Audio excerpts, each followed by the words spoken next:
Christian పాస్టర్లను మాట్లాడారు, భగవద్గీత గురించి చెప్పారు, దర్శనాల గురించి చెప్పారు. వారం రోజులు 40 గంటలు మాట్లాడారు. ఈ 40 గంటలు భారతీయ దర్శనాలు, హిందూ మతం, వేదాలు, ఉపనిషత్తులు, భగవద్గీత, యోగం, ఇవన్నీ ఉన్నాయి కదా, దర్శనాలన్నీ ఉన్నాయి. ఇవన్నీ చెప్పారు. ఎందుకు చెప్పానంటే మీరు ఈ దేశంలో పుట్టారు, ఇక్కడ పెరిగారు, క్రైస్తవులు అయ్యారు, క్రైస్తవ మత బోధకులు తయారవుతున్నారు. మీరు ఈ దేశాన్ని గురించి నేర్చుకోవాలి కదా, కనీసం చరిత్ర నేర్చుకోకపోయినా ఈ దేశ ఆలోచన విధానాన్ని మీరు నేర్చుకోవాలి. న్యాయ, వైశేషిక, సాంఖ్య, యోగ, మీమాంస అనే వేదాంత ఈ దర్శనాల గురించి మీరు నేర్చుకోవాలి. క్రైస్తవ దర్శనమే కాదు అని వాళ్ళు ఆంధ్ర నుంచి వచ్చి మేము రీసెర్చ్ చేస్తా ఉన్నారు. అయితే ఈ పేపర్ మీరు చదివి పరీక్ష రాసి ప్యాస్ అయితే వచ్చి చేరంటారు. దానికి సుందరరామయ్య గారు కూడా సమ్మతించారు. గోపాలకృష్ణారెడ్డి గారు ప్రపోజ్ చేశారు. సో ఇప్పుడు అమ్మాయి చెప్పింది, ప్రియాంక అన్నారు,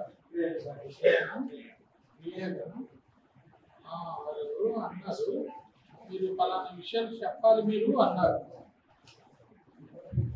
అయితే ఫిలాసఫీలో ఒక కాన్సెప్ట్, నేను ఫిలాసఫీ మాస్టర్ 30 సంవత్సరాల పాటు 5 సంవత్సరాలు చదువుకున్నాను, 20 సంవత్సరాలు రీసెర్చ్ చేశాను. అయితే ఫిలాసఫీలో ఒక మాట ఉంది, the other face, see the other face.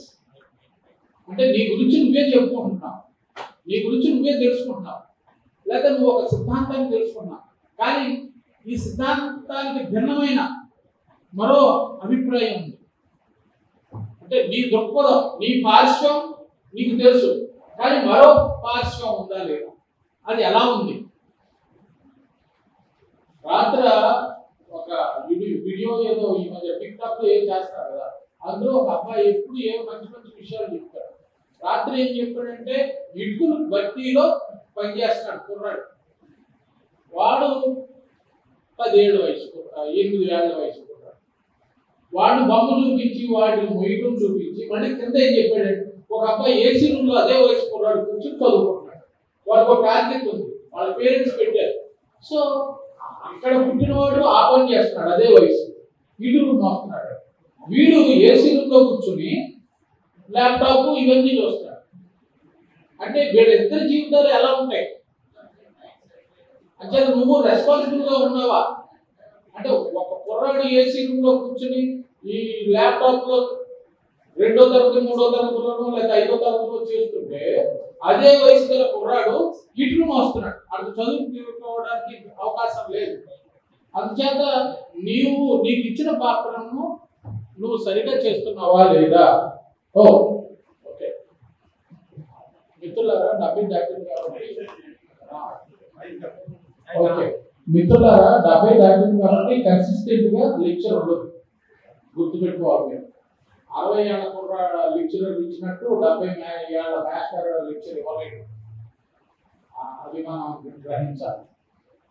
Okay, నేను 70 దాటాను కదా, ముందు మాస్టర్ల కన్నా కొంచెం చిన్నవాళ్ళని, కొంచెం కన్సిస్టెంట్ ఉండొచ్చు వాళ్ళకి. ఇదొక మాట. అంటే మన ఆలోచన విషయంలో, మనం చదువుకున్న విషయంలో, మనం చేస్తున్న వృత్తిలో, లేదా మనం ఏ అస్తిత్వంలో ఉన్నామో ఆ స్థితి నుంచి మరొక వైపు చూడటం అనేది నేర్చుకోవాలి మనిషి. అంటే నీకు నెంబర్ 1 పాయింట్, అంటే మీకు సిలబస్ ఇచ్చారు, పరీక్షలు ఉంటాయి, క్లాసులకు వెళ్తావు, మాస్టర్లు పాఠాలు చెప్తారు, వింటావు, పరీక్షలు రాస్తావు, బాగానే ఉంది. కానీ కనీసం రోజుకి ఒక లేజర్ అవర్ ఉండాలి నీ టైం టేబుల్లో. మాస్టర్లు అందరూ మర్చిపోయారు, ఆ కమిషనర్ ఇచ్చే ఆర్డర్ వలన మాస్టర్లు మర్చిపోయారు. కానీ 5 గంటల్లో గంట ఖాళీ ఉండాలి. ఆ ఖాళీ ఉన్నప్పుడు నువ్వు ఏం చేయాలి? గంటలు ఫ్రీగా వెళ్ళి కాసేపు షెడ్ కింద అసుకు కొట్టుకోవాలి. లేదు నీకు తెలుగు ఉంటే దగ్గరలో ఉన్న లైబ్రరీ ఉంటుంది కదా, రూము, అందులోకి వెళ్ళి కూర్చొని చదువుకోవాలి. లేదు నేను ఎక్కడికి కదలేను, ఇక్కడే కూర్చుంటాను క్లాస్ రూమ్ లో అనుకుంటే మాస్టర్ చెప్పిన నోట్స్ మళ్ళీ ఏమైనా మధ్యలో fill in the blanks suitable sentences అని రాసుకోవాలి. అంటే 5 గంటలు టైం టేబుల్లో గంటలు లేజర్ ఉండాలి. అంతేకాదు 5 గంటలు ఒక మ్యాథ్స్ వచ్చి లెక్చర్ చేస్తూ ఉంటే 50 ఏళ్ల మ్యాథ్స్ ఏమో లెక్చర్ ఇస్తూ ఉంటాడు, నువ్వేమో 20 ఏళ్ల వయసులో అవి వినాలి. ఎలా సాధ్యం అవుతుంది? ఆ రాసినోడేమో 60 70 ఏళ్ళు పుస్తకం రాసేవాడికి 70 ఏళ్ళు, చెప్పేవాడికి 50 ఏళ్ళు, వినేవాడికి 20 ఏళ్ళు. ఎలా కుదురుతుంది? చేత ఈ అందుకని మనం కొంచెం నేను 6వ తరగతిలో మార్చుకొని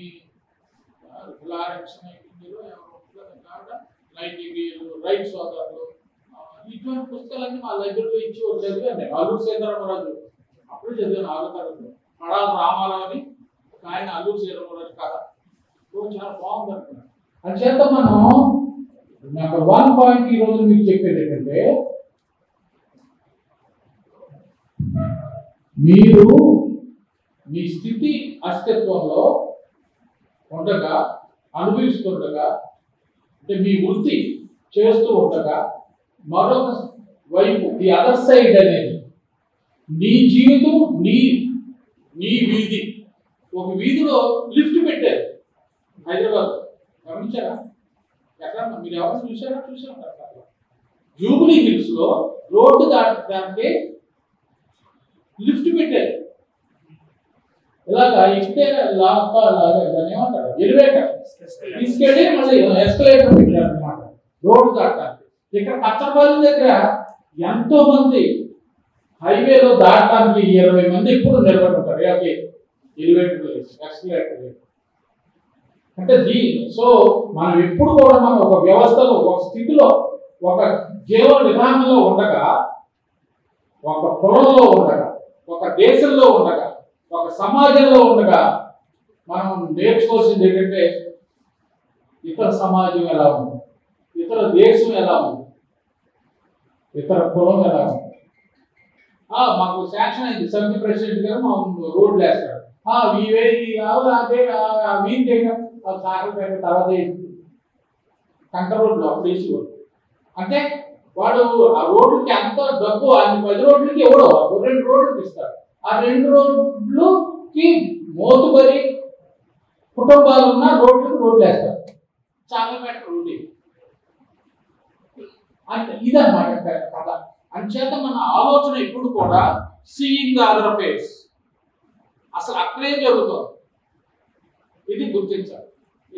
నెంబర్ 1 పాయింట్. నెంబర్ 2 పాయింట్ నేను ఇవాళ మీకు చెప్పదలుచుకున్నది, నన్ను పత్రికల గురించి మాట్లాడుతున్నారు. పత్రికల గురించి మాట్లాడడానికి మీరు బాగా పత్రికలు చదువుతున్నారు. నేను 30 ఏళ్ళ నుంచి పత్రికలు చదవట్లేదు. పత్రిక రాజీవ్ గాంధీ చనిపోయి నేను పత్రికలు చదవడం మానేశాను. అంటే నా స్థితి కూడా అలా మారింది. నేను 1964లో దినపత్రికలు మొదలెట్టాను 10 ఏళ్ల వయసులో. 68 నుంచి 88 వరకు పత్రికలు చదివాను. అంటే ఒక 20 ఏళ్ళు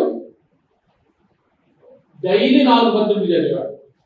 మా అమ్మ నాన్న నిరక్షరాస్యులు కానీ సంస్కారమైన కుటుంబం. నేను లైబ్రరీకి ప్రతిరోజు వెళ్ళి 4 పేపర్లు 68 నుంచి 88 వరకు 20 ఏళ్ళు ఇంచుమించు 1990 వరకు నేను రోజు 4 పేపర్లు చదివాను. నేను Andhra Pradesh public service commission group 4 clerk వెళ్ళి రాస్తే సెలెక్ట్ అయిపోయాను. మళ్ళీ తర్వాత హైదరాబాద్లో క్లర్క్ అవుతానికి భీమవరంలో లెక్చరర్గా స్టార్ట్ చేసి ఒక ఏడాది ఉన్న తర్వాత ఇది రీవేకెన్సీ తీసేస్తారని మళ్ళీ విడిచిపెట్టి క్లర్క్ అవుతారని హైదరాబాద్. మళ్ళీ అక్కడ పరీక్ష గ్రూప్ 2 రాసి ఏఎస్పీఓగా సెలెక్ట్ అయ్యాను. ఈలోగా ఆంధ్ర యూనివర్సిటీలో లెక్చరర్ అయ్యాను. లెక్చరర్ అయిన 2 నెలలకి 81 జనవరి ఇది వచ్చింది ఏసీపీ. దేనికి వెళ్తాం? జీతం ఉంటే అయితే అది ఏతం ఎక్కువ మీద ఉంది కదా పాట. అంటే అప్పుడు నేను జీతానికి ప్రిఫరెన్స్ ఇచ్చాను. పైగా మా మాస్టర్కి నేను ఎక్కడికి పారిపోను, నువ్వేంటి గుర్తు అప్పుడప్పుడు జైలు పారిపోతూ ఉంటావు, రీసెర్చ్లో చేసి నువ్వు మరి పారిపోకుండా ఉంటావా అని అడిగారు మా మాస్టర్ సచ్చిదానంద మూర్తిగా. పారిపోనండి అన్న. అయితే ఇస్తానులే వీలుంటే అని చెప్పి ఇవ్వకపోయినా పారిపోకుండా మళ్ళీ ఏదన్నా ఇస్తాను అన్నారు. నేను లెక్చరర్గా 80 డిసెంబర్లో సెలెక్ట్ అయ్యాను, జనవరిలో జాయిన్ అయ్యాను. అయితే నేను ఎందుకు చెప్తున్నానంటే నేను బాగా పేపర్ చదివేవాడిని, చదవకుండానే ఏబిపిఎస్సి పరీక్షలు పాస్ అయ్యాను. అంటే ఏమి చదివితే పాస్ అయ్యాను? బిఏలో ఎంఏలో 6వ తరగతి నుంచి 12వ తరగతి 10వ తరగతి దాకా ఉంటుంది కదా, సోషల్ స్టడీస్, మ్యాథ్స్, సైన్స్, ఇవన్నీ గుర్తుండాలి. దుందువులు, ప్రథమ విభక్తి, అవన్నీ మనకి తెలియకపోతే, గుర్తుంచుకోకపోతే అంతేనా మదర్ టంగ్లో విద్య చాలా అవసరం. ప్రపంచవ్యాప్తంగా 6వ తరగతి నుంచి 10వ తరగతి వరకు మదర్ టంగ్లో విద్య అవసరం. అయితే నేను మీకు ఇప్పుడు చెప్పేది ఏమిటంటే, రెండో పాయింట్, మన దినపత్రికలు చదవడం చాలా అవసరం. అయితే ఆ దినపత్రికలకు మనం ఏం నేర్చుకుంటున్నాం? ఆఖరి పేజీలో స్పోర్ట్స్ ఉంటాయి, ఆ పక్క పేజీలో ఏముంటుంది? సినిమాలు ఉంటాయి, మరో పేజీలో ఆ ఊళ్ళో వ్యాపారం ఉంటుంది, అలా ముందుకు వస్తే ఇంకో పేజీలో ఆ చెత్త ఈ చెత్త అన్ని కలిపి ఉంటాయి. ఇంకా ముందుకు వస్తే వ్యాసాలు ఉంటాయి, దేశం ఎలా ఉంది, ఎలా బాగుపడాలి, ఇవన్నీ ఉంటాయి. తర్వాత గవర్నమెంట్ రూల్స్. ఫ్రంట్ పేజీ వచ్చేసరికి ఆ పార్టీ వాళ్ళు ఏడో తిట్టుకోవడం, ఆడో తిట్టుకోవడం, ఇవన్నీ ఉంటాయి ఫ్రంట్ పేజీలో, అన్ని రాజకీయాలు. అయితే ప్రభుత్వ పరిపాలన విషయం వచ్చేసరికి 2వ పేజీ 4వ పేజీలో కాదు, 3వ పేజీలో మాత్రం వ్యాసాలు, ఆ ఆదర్శాలు, ఇవన్నీ వచ్చేస్తాం. నేను 2-3 వ్యాసాలు రాశాను, ఇంకెప్పుడు రాయకూడదు. అయితే మీరు మరి మన పేపర్ చూడండి. నేనేం చేశానంటే పేపర్ కొనకూడదని నేను పేపర్ ఒక ఆర్డర్ తెప్పించాక మా పిల్లలకి చదువుతున్నారని తెలిసి నేను న్యూస్ పేపర్ కొనడం మానేశాను. మా ఇంట్లో మా పిల్లలకి ఎవ్వరికే న్యూస్ పేపర్ చదవాలని కానీ దేశాన్ని గురించి తెలుసుకోవాలని కానీ ఉండదు. మా పిల్లలకి ఈ లోక జ్ఞానం ఏమీ లేకుండా చెయ్యాలని నేను నిర్ణయించుకుని పేపర్ కొనడం మానేశాను. నేను 90లోనే నిర్ణయించుకున్నాను. 91, 92 ఇప్పుడు రాజీవ్ గాంధీ చనిపోయారు కదా, ఆయన 94 ఇప్పుడు రాజీవ్ గాంధీ గారు చనిపోయారు. ఆయన చనిపోయిన నాకు తెల్ల బుద్ధులు 8 గంటలకి తెలవలేదు. రాత్రి చనిపోయాడు ఆయన 8 గంటలకి, తెల్ల బుద్ధులు 8 గంటలకు తెలిసింది. పల్లెటూరులో ఉన్నాను, భీమిల్లో. అంచేత మీరు దినపత్రిక అనేది మనకి ఎంత ఉపయోగం, అది ఉపయోగం అయితేనే చదవాలి, లేకపోతే అనవసరం. అయితే దినపత్రికలు అనేవి మనల్ని దారి తప్పిస్తున్నాయి. దినపత్రికలు నిజమైన సమాచారాన్ని మనకి ఇవ్వటం లేదు, అది వర్గానికి సంబంధించిన సమాచారం ఇస్తున్నాయి. దినపత్రిక అంటే 3 దినపత్రికలు చదివితే కానీ వాస్తవం ఏంటో తెలియదు. దినపత్రికల పాత్ర ఏంటి? అసలు దినపత్రికలు ఎందుకు? నేను 68 నుంచి 88 వరకు బాగా చదివాను, పత్రికలు చదివాను, ఎళ్ళి పరీక్షలో రాశాను, సెలెక్ట్ అయ్యాను, బాగానే ఉంది, నాకు ఉద్యోగం కావాలి కాబట్టి. కానీ ఇప్పుడున్న దినపత్రికలు మనం ఏం చదువుతున్నాం? ఏ పేజీకి? మా అమ్మాయి ఫ్యాషన్గా ఉంటలేదని డక్కన్ క్రానికల్ తీసుకున్నాను నేను. అందులో అమ్మాయిలు బొమ్మలు, గౌన్లు ఇవన్నీ వేస్తారు, ఇంతలో వేసేవాళ్ళు. మా అమ్మాయి అది చూసి ఈ బట్టలు ఇవి వేసుకుంటుందేమో అని అనుకున్నాను. జీన్ ప్యాంట్ కొన్నాను 8వ తరగతిలోనే, ఎప్పుడు 7వ తరగతి కొంటే 2 రోజులు కూడా వేసుకోలేదు. ఎందుకు పత్రిక కొన్నాను. అంటే నువ్వు ఏం చూస్తున్నావు? News paper. ఇప్పుడు మీ దగ్గర సెల్ ఫోన్లో ఉన్నాయి, నువ్వు ఏం చేస్తున్నావు? దానివల్ల కూడా అంత ఉపయోగం ఉంది, జ్ఞానం ఉంది, కానీ నువ్వు దేన్ని సెలెక్ట్ చేసుకుంటావు అందులో నుంచి. ఇప్పుడు నేను ఇక్కడ మాట్లాడుతున్నాను, మా తమ్ముడు ఇక్కడ ఉన్నాడు, వాడికి తెలుసు నేను అబద్ధాలు చెప్తున్నాను, నిజాలు చెప్తున్నాను.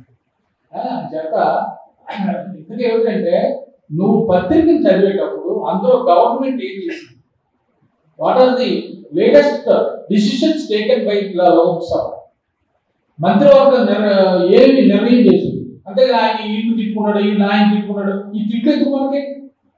నిర్ణయాలు ఏం జరిగాయి అంటే, ప్రధానమంత్రి గారు ఎంతమందికి మన దేశాన్ని పరిరక్షణ ఇస్తున్నాడు. ఇప్పుడు మా ఈ ఇతర దేశాల నుంచి హెరాయిన్ వస్తుంది, ఇతర దేశాల నుంచి ఏ పెద్ద పెద్ద డ్రమ్ములు వస్తాయి కదా, ఏంటి కంటైనర్స్ వస్తున్నాయి. కంటైనర్స్ లో ఎలక కూడా రావచ్చు, అన్నిటితో పాటు బొజ్జింట్లు ఎలాగా వస్తాయి. అంచేత అందులో కంటైనర్లు మరి అక్కడ షిప్ యార్డ్ మంద కాదు, అది ప్రైవేట్దే. ప్రైవేట్ షిప్ యార్డ్ లో ప్రైవేట్ కంటైనర్ లో హెరాయిన్ వస్తుందా లేకపోతే ఏమొస్తుంది? ఆమె ఎక్కడ చెక్ చేస్తాను, మూవీ చేయాలి.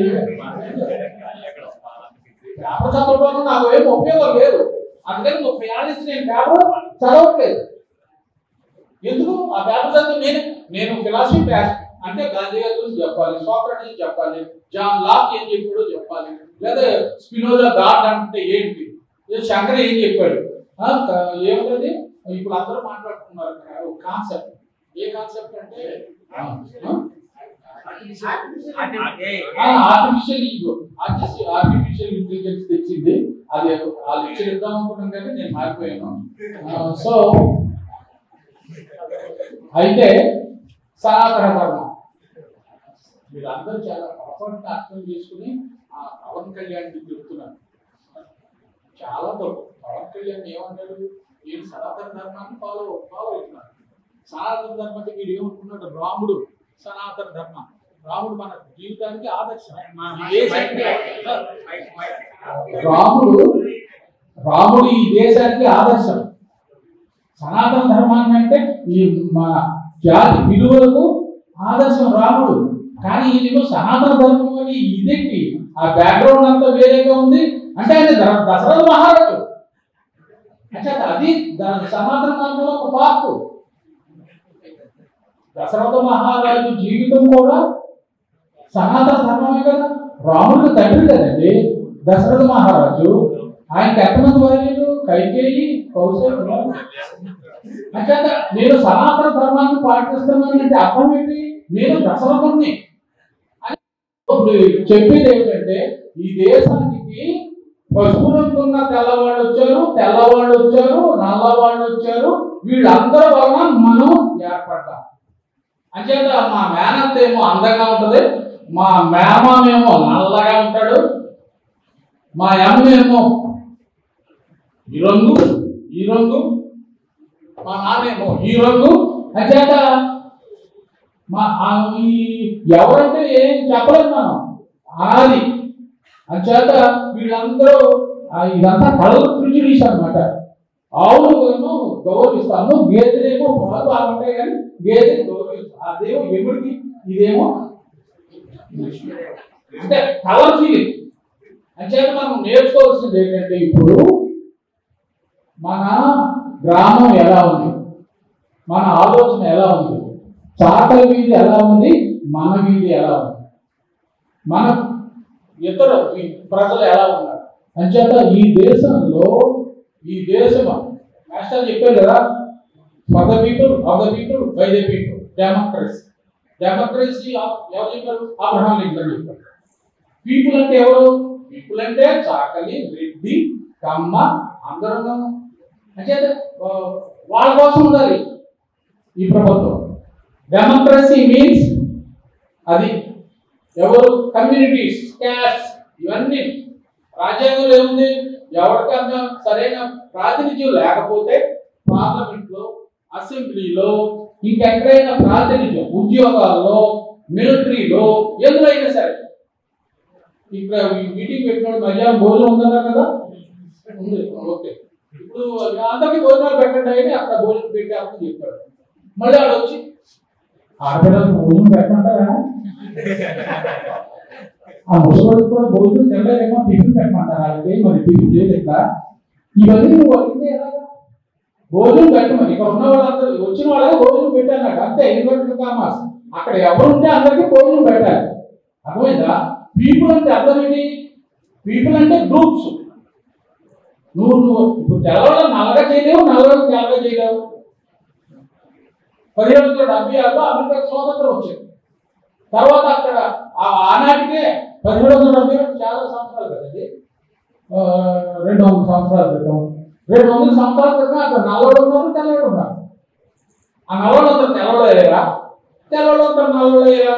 ఏదో ఎవరికైనా చేసుకోకుండా ఎవరన్నా పెళ్లి చేసుకుంటే ప్రేమ వివాహం చేస్తే మిక్స్డ్ గా కొడతారు. ఒబామా అదే ఒబామా తెల్లదానికి ఒక నల్లడుగు పుట్టాడు. సో అంచేత తెల్ల ఆడవాళ్ళందరూ ఓట్లు వేశారు, తెల్ల ఆడవాళ్ళందరూ ఓట్లు వేశారు, నల్ల ఆడవాళ్ళు మగాడు కూడా ఓట్లు వేశారు. అందుకని నెగ్గాడు. ఇంకెప్పుడు నెగ్గాడు నల్లవాడు. ఆఖరి నాడు ఏడుతో దిగాడు. 4 ఏళ్ళు అయ్యాక ఏడ్చాడు, నేనేమి చేయలేకపోయాను.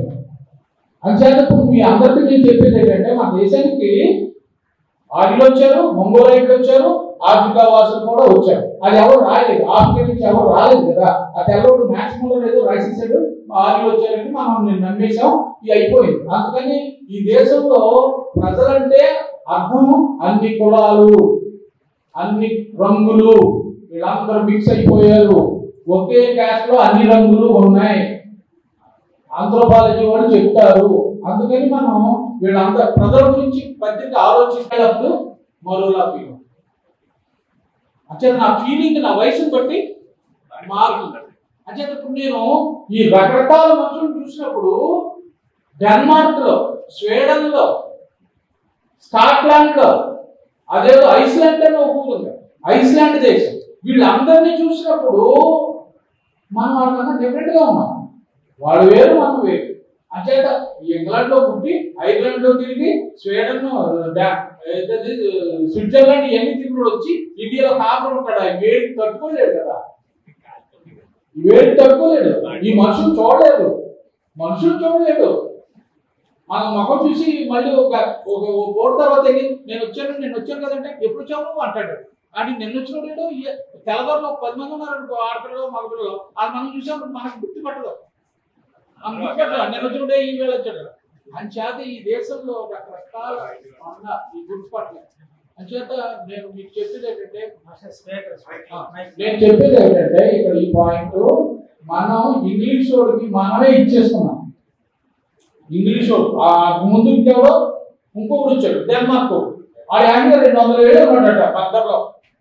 ఈ మధ్య వీడియో తీశారు, 1605లో వచ్చి 1805 దాకా అక్కడ ఉన్నాడు వీడియోలో బందర్ మచిలీపట్నం. అంచేత నేను చెప్పేది ఏంటంటే మన దేశాన్ని మనమే అమ్ముకున్నాం. ఎవడో వచ్చి మనల్ని ఆక్రమించేసాడు, దోచేసాడు, ఇవన్నీ రాస్తాడు. రాత్రే ఎవరితో రాశాడు, అది దోపిడీ కాగా వాడు వచ్చాడు, హాయిగా పని చేసుకున్నాడు, సుఖంగా ఉన్నాడు, అందరితోటి బ్యాగా మోయించుకున్నాడు, వెళ్ళిపోయాడు. తెల్లవాడు వెళ్ళిపోయాడు కదా, తెల్లవాడు అందరూ వెళ్ళిపోయాడు కదా. మనకి ఏ మేడలో గేడలో ఏమి కట్టారు కదా. అది కాదట మ్యాట్ బిఫోర్ యూ కిల్. ఒక కుక్కని పిచ్చి కుక్కని చంపాయి. అంచేత అది తెల్లవాడు ఇక్కడ ఉండకూడదు అనుకున్నాం, పొమ్మన్నాం, పోయాడు. అంటే ఇప్పుడు మనం ఇక్కడ గమనించవలసింది ఏంటంటే ఈ దేశాన్ని అమ్మేటు మనమే నేర్చుకున్నాం. చంద్రబాబు నాయుడు గారు చాలా మందికి భూములు ఇచ్చేస్తారు. అంతకుముందు రాజశేఖర రెడ్డి గారు ఇచ్చేసాడు అని అన్నారు. ఇప్పుడు చంద్రబాబు నాయుడు గారు ఇచ్చేస్తున్నారని గతంలో గోల్ చేస్తున్నారు. ఆ ప్రైమ్ మినిస్టర్ గారు ఏమో వాళ్ళని ఇచ్చేస్తున్నాడు, గుజరాత్ తోడు కానీ మా మేధావుల సంఘం అధ్యక్షుడు చేస్తానంటాడు. ఆదాని అంబానీ దోచి పెడతాడు. అంచేత ఈ రాజకీయ నాయకులు దేశాన్ని అమ్ముతున్నారు. వాళ్ళ ప్రజా సంక్షేమాన్ని గుర్తుపెట్టుకోవట్లేదు. ఒక్కొక్కసారి ప్రజా సంక్షేమం అడగకుండానే చేస్తూ ఉంటారు వాళ్ళు. మనం అడగం, పెన్షన్ ఇస్తూ ఉంటారు, అది ఇస్తూ ఉంటారు, ఇది ఇస్తారు, ఇవన్నీ ఇస్తారంట. మనం అడగకుండానే ఇస్తారంట. మాకేంటి తెలియదు, రైతులు అడగలేదు చెప్పుకున్నాం, మాకు 10,000 ఇవ్వండి. ఎన్టీ రామారావు గారు వచ్చి పన్ను రద్దు చేశారు. ఎకరానికి 5 రూపాయలు ఎంత ఉండేది అప్పుడు. ఆ పన్ను రద్దు చేశారు. రద్దు చేసేది ఇప్పుడు ఏమి బాబు వ్యవసాయం చేయి 10,000 ఇస్తాం అంటున్నారు. అంటే అమెరికాలో 1,00,000 రూపాయలు ఇస్తున్నారు ఎకరానికి. అందుకని ఇక్కడ 10,000 ఇద్దాం బాబు, లేకపోతే మనకు భోజనం ఉంటుంది రేపు పొద్దున్న. అంచేత ప్రజాప్రభుత్వాలు వాళ్ళకి నచ్చినట్టు చేస్తున్నారు. ఈ ప్రజాప్రభుత్వాలు కాదు, ప్రజలు అమాయకత్వాన్ని, ప్రజల యొక్క వెలుగుబాటుతనాన్ని అసలుగా తీసుకుని వాళ్ళకి నచ్చినట్టు చేస్తున్నారు. అంచేత దీన్ని రక్షించవలసింది ఎవరు? మనమే. కానీ మనం అందరం ఇది రక్షిస్తావా? నేను బాగా చదువుకున్నాను, ఎన్ని మరి మన మాట ఎవరో వినో, ఎందుకు నీ పేపర్ చదువుకో, ఇతరుల గురించి చదువుకుంటాం కానీ దేశం గురించి చదువుకోవట్లేదు. పేపర్ తీసామనుకో మనం ఏం చదువుతున్నాం, ఆల్రెడీ తిట్టుకునే చదువుతున్నాం. అంటే ఈ దేశాన్ని బాగు చేసి ఈ దేశాన్ని ధర్మం పరిపాలన చేసేవాళ్ళు లేరు. అంటే అసలు మన ధర్మ పరిపాలన దేశం ఇవన్నీ తెలుసుకోవడానికి జ్ఞానం లేదు మీకు లేకుండా చేశారు. ఈ అమ్మాయిని పిల్లల్ని అందరూ చెప్తే ఏం చదువుతున్నా అంటే బైపీసీ, ఎంపీసీ, ఇంజనీరింగ్ ఇవే చెప్తారు. హిస్టరీ ఎవరు చదువుకున్నాడా? ఎవరో చదువుకోడు. అయితే అమెరికా వెళ్ళినప్పుడు ఆడేం చెప్తున్నాడు, ఆడు అది చదవా ఇది చదవా అంటున్నాడు. నువ్వు 3 చదవాలి, కెమిస్ట్రీ బైపీసీ లో ఏం చదవాలి, కెమిస్ట్రీ ఫిజిక్స్ బాటనీ అనుకుందాం. బాటనీ కెమిస్ట్రీ ఫిజిక్స్, నాకు ఫిజిక్స్ రాదురా బాబు. అయితే మరి నేను ఆర్కిటెక్చర్ చదువుతానండి, సైకాలజీ చదువుతానండి అంటే ఛాన్స్ లేదు ఇక్కడ. ఈ సెమిస్టర్ సిస్టమ్ అంటాడు, క్రెడిట్ అంటాడు, ఇవన్నీ అంటాడు. కానీ ఇది నేను ఉపన్యాసం ఇచ్చాను మొన్న ఇప్పుడు ఉగాది రోజున, అది నెట్ లో ఉంది మీకు చూడండి. మనకి 3 సబ్జెక్టులు అక్కర్లేదు, 2 సబ్జెక్టులు చెప్పి మిగిలిన సబ్జెక్టు హ్యుమానిటీస్ లోని ఉండాలి. అంటే ఈ దేశంలో పత్రికా రంగం తన రాజకీయ నాయకులు తమ ఇష్టం వచ్చినట్టు పరిపాలిస్తున్నారు. అవి తెలుసుకోకుండా మనకి విద్యా వ్యవస్థ ఉంది. మన విద్యా వ్యవస్థలో మనల్ని అజ్ఞానులుగా తయారు చేసే వ్యవహారం జరుగుతోంది. అంటే ఫిజిక్స్ కెమిస్ట్రీ చదువురా, లేకపోతే మ్యాథమెటిక్స్ చదువు. అందరూ మ్యాథమెటిక్స్ చదివితే అసలు ఏంటి నాకేం అర్థం కాదు.